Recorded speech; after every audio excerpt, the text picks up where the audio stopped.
guys, welcome back to the shop. So today we've got the new headlights in. They finally came in from China.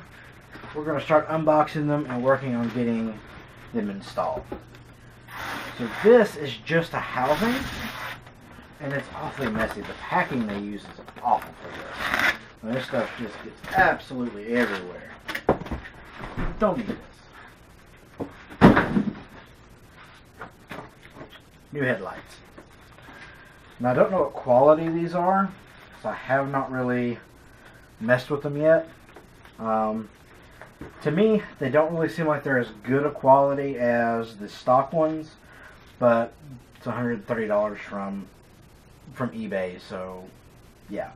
So let's get started. Alright guys, so the first thing we're going to do is we're going to take off the old headlights, the broken ones off the bike. Now if you're doing this to your R3, once you get the fairings off, to actually remove the headlights, there's just 3 cables and 4 bolts. The first 2 cables are going to be these, which are for the headlights themselves. And then the third one is for the middle light that goes between the gauge cluster and the middle light. Once you get those removed, then there's 4 bolts, and they're kind of hard to see. But one is here, another one is on the other side, and then up top here, there's one here, and one on the other side. Those top 2 ones are the ones that I have issues with this one. That's why we're replacing it. So I'm going to go ahead and get that taken off, and we'll go from there. Okay, so I've got the old one out, and since the new headlights is just the housing, we're going to have to reuse the wiring from the old one and reuse it into the new one. So the first thing we're going to have to do is get the old wiring out. So let's do that. Alright, so to get the old wiring out, you've got these dust caps that are going to have to come off. So they just twist and they pop and then they come right out. Not that big of a deal. So in here, where'd my screwdriver go? Looks like you've got a bolt that's going to have to come out.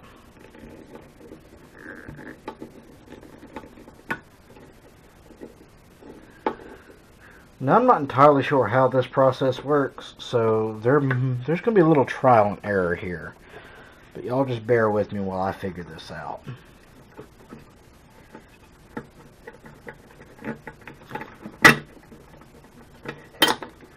Alright, that just pops right out.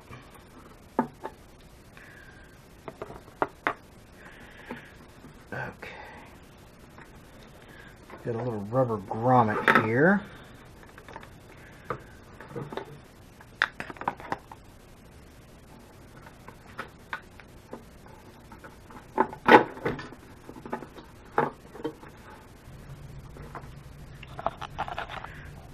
This is going to take me a second to figure out how to get this out. Alright, so that was interesting. So what I had to do is, with the wiring harness, this is where the bulb plugs in, and this is the connector that hooks into the wiring harness. And in the middle is this little rubber grommet, sort of rubber spacer here that fits into this hole. So I basically just had to take some needle nose pliers, squeeze it, and just push it through. Then was able to pull the assembly out. So I'm going to do the same thing with the other side, and then we'll start on the new one. Alright, I got the dust caps off the new one. You could tell that I broke this little tab here trying to get it off. They are on there extremely tight.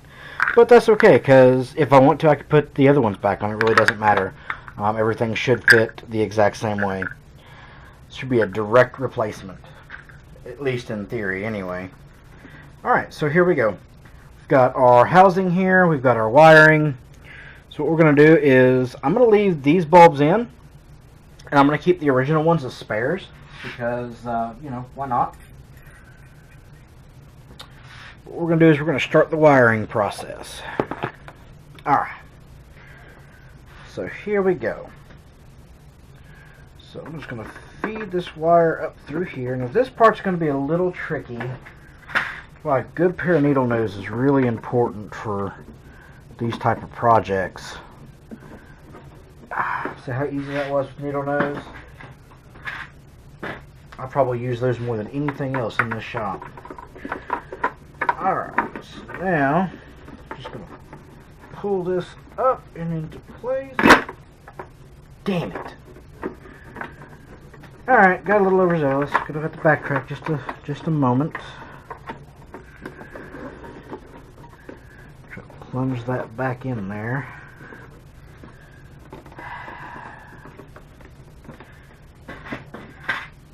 I'm making this more difficult than it really needs to be, probably, but doing the best I can. Oh, get in there, you bastard.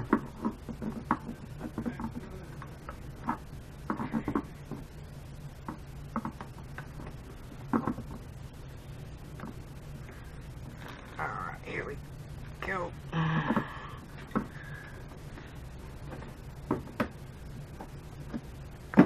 Alright. So now we need to gently pull to get this in here without going over. There we go.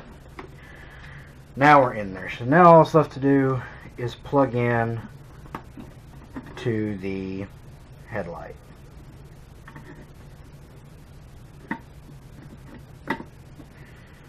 Now let's see here. I'm not really sure how this is supposed to plug in.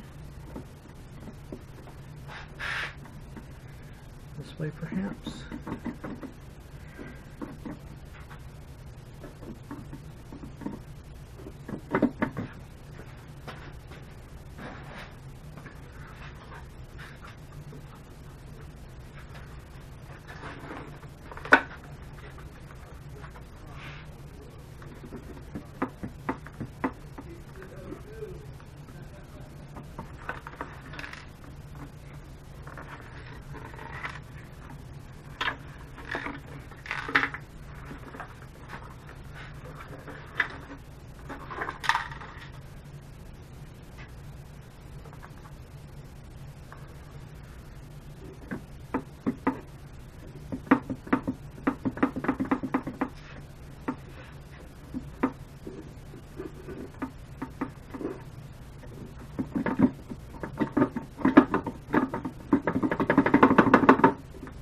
Now, one thing I will note with these Chinese replacements is the quality is not the same. There's a lot of play in the internal housing, whereas there's no play in the original. Now, I don't know if there's a way to remediate that. I'm not seeing a way, honestly. Because it looks like this has got brackets in it that this one does not. Which is a little annoying. But it is what it is. You know, we'll make do.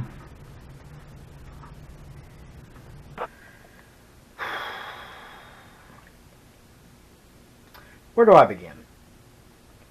So, first off, this is my fault for ordering from China. So, the inside assembly. This section here, this is the old one. See how tight that is? It's not going anywhere. Well, on the new one, it moves around a good bit because the mounting bracket where it connects the housing to the bulb assembly broke in transit. There is no easy way to take this back off to fix it at all. So I had to devise a genius plan.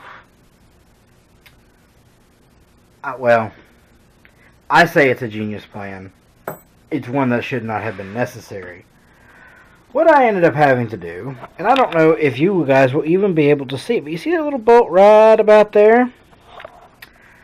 I had to use needle nose pliers, adjust the height of the bulb, and force that in there into the hole, because the original screw, which I probably threw in a fit of rage because I can't find it, is only about that big. So it is not big enough to get down in there, because where you screw the screw into, that broke off. So I had to find a new screw. It was slightly larger, and I'm having to do it by hand. It's a 1/4 inch, and that tight little bit of space I'm having to do this. It is really tedious. I don't like this, but it has to be done. So I'm going to get back to it, and once I get done with it, I will I'll bring y'all back into it. Y'all don't want to see what's about to happen here. Well, that was fun. Let's never do that again. So it's not perfect. It's in there. Sort of. It's secure enough to make me happy. I don't think it's going anywhere, but definitely not perfect. So I did get the wiring put back in. I got the dust caps back on. That should be all ready to go.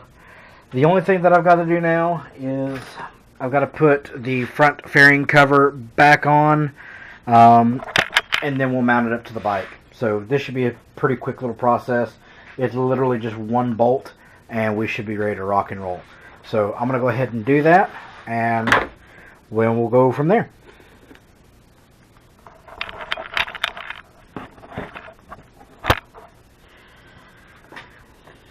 So this piece here is what fits over top of the headlight housing like such. It is in not the best condition right now, but it is going to suffice. Yeah, there we go. So it's on there. We're going to find our screw.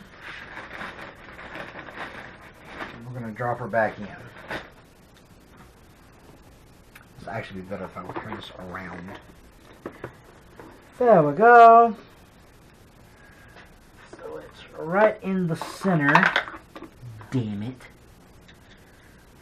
Dropping my bolts everywhere. This is a lot easier if you have someone to help you, which I do not, because my wonderful wife is off doing other things today. Alright, here we go.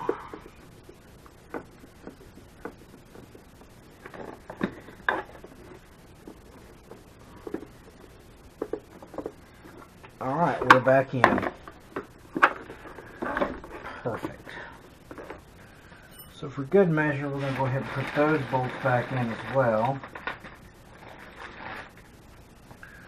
Which one thing that is good is all these bolts are the same, so, or at least a lot of them are the same.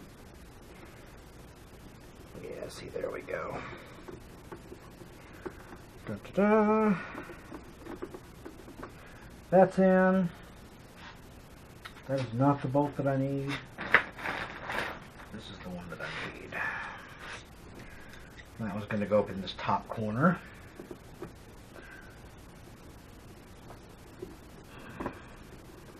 And this is an awful lot of work just because one tab got broken, so Yamaha is a pain in the ass in that respect. But overall, it hasn't been a terrible ordeal, to be honest. It could have been much worse. So there we have it. The new headlights are ready to be installed. Alright guys, I got it all ready to bolt up. I'm going to skip the installation because my batteries on my camera is getting kind of low. So I'm going to go ahead and get it put on, and then once it's put on, I'll turn the camera back on for the test. And there we have it. Hooray! It is installed. Everything is working. Yeah, buddy. And high beams, low beams, no beams. Man, that was a lot more involved than I thought it was going to be. The part came broken. Had to put in a bolt and kind of jerry-rig it to where the reflector housing wasn't flopping around in there. I think that's pretty stable. The holes weren't threaded for when they got bolted in, so that took a little elbow grease to get those connected. Thankfully, everything else went fairly smooth. Going forward, if anybody else wants to install new headlights on their R3, I recommend just paying the extra $100 and getting the OEM housing from Yamaha. honestly. To me, it would have been worth the extra money. Or just go $100 more than that and get the halo projectors. The only reason I didn't do the halo projectors was because of all the extra wiring that was involved, and for me, after really debating it, it just wasn't worth it to me. I figured I would be just fine with stock headlights, and that's what I did. I'm happy with the way they turned out. Now, as far as aesthetics go, the new ones don't look bad. I mean, if you get down here and look, they don't look awful. I have seen worse. So aesthetically, I'm happy with them. It's just installation was a pain in the ass. So now that I've got all of the lights except for the turn signals done, there's not a whole lot left to do. We still got to get the rear sets taken care of. We still got to get the fairings taken care of, and the front turn signals. After that, it will be technically rideable. There's still some things I want to do beyond that, such as replace the clip-on that got bent. I do want to replace that. I want to get the rear sets fixed, but even then, I could probably ride it as it sits. But yeah, guys, that's pretty much it for this week. I don't know when the next restoration video is going to be, because I'm starting a new job. It's going to take a little bit of my time for the next couple of weeks, getting acclimated to that, and I got to get caught up on some schoolwork and stuff. And I still have to order more parts. I'm out of parts at this point. So the next thing that I'm planning on buying is the fairings. So once I get to that stage, we can get the fairings bolted up. I'm going to have to order a fairing bolt kit because I've lost all my other bolts. And we can get her going. It's going to be a good time. Hopefully I'll have it running by the end of October, or at the latest. Actually, probably more realistically, it'll probably be the end of November. So give me 2 months. We'll get a couple more restoration videos out, and I think this thing will be ready to rock and roll. So thanks for tuning in, guys. Thanks for watching. You know, I hope you guys are enjoying the project with me. Sometimes it's frustrating, but so far it has been extremely rewarding. So thank you guys for tuning in. Thanks for supporting the channel, and y'all have a good day. Got a little something for y'all.